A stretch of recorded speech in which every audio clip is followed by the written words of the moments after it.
ఆమె ఆశను నెరవేర్చాడు. దేవుని బిడ్డలారా, నిన్ను నన్ను ఆయన గొప్పవాడిగా చెయ్యటానికి గుప్పిలు విప్పాడు. నీ ఆశను నా ఆశను నెరవేర్చడానికి ఆయన గుప్పిలు విప్పాడు. ఇది మొదటి మేలు. రెండవ మేలు ఏంటంటే నిన్ను నన్ను గొప్ప ఆశీర్వాదాలతో గొప్ప చేయటానికి ఆయన గుప్పిలు విప్పాడు. మరి నువ్వు గొప్పవాడిగా అవ్వాలంటే బైబిల్ గ్రంథంలో ఒక చిన్న చిన్న కండిషన్లు ఉంటాయి కదా. అదేంటి?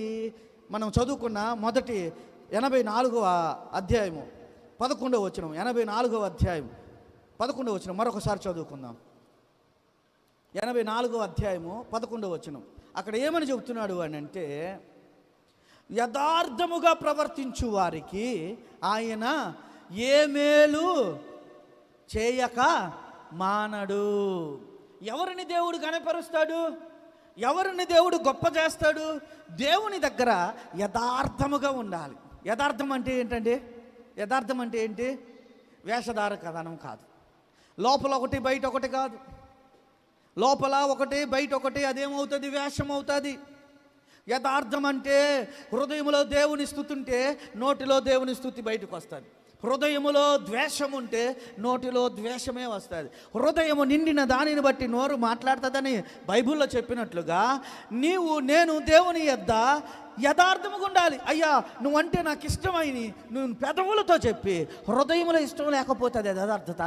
అయ్యా నువ్వంటే నాకు నమ్మకం, అయ్యా నువ్వంటే నాకు విశ్వాసం, అయ్యా నీ మీద నాకు విశ్వాసము, నీ మీద నాకు నమ్మకము ఉందయ్యని నోటితో చెబుతూ విశ్వాసము హృదయములో లేకపోతే అది యథార్థత అవుతుందా?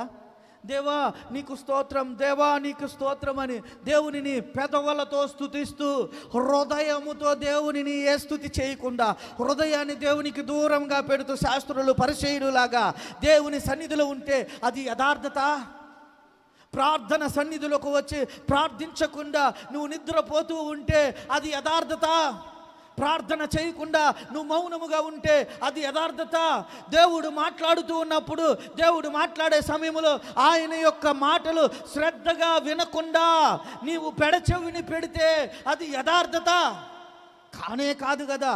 బైబిల్ గ్రంథంలో మనం చదువుకున్న ద్వితీయోపదేశ కాండంలో నీ దేవుడైన యెహోవా మాట నువ్వు శ్రద్ధగా విని ఎడలా ఈ దీవెనలన్నీ నీకు ప్రాప్తిస్తాయి. దేవుని దగ్గరకు వచ్చిన తర్వాత దేవుని మీద నమ్మకం ఉన్నప్పుడు, దేవుని మీద విశ్వాసం ఉన్నప్పుడు దేవుని మాట శ్రద్ధగా విను. దేవుని మాట్లాడుతున్నప్పుడు నీవు శ్రద్ధగా విను. దేవుని మాటని చెవిని పెట్టుకో.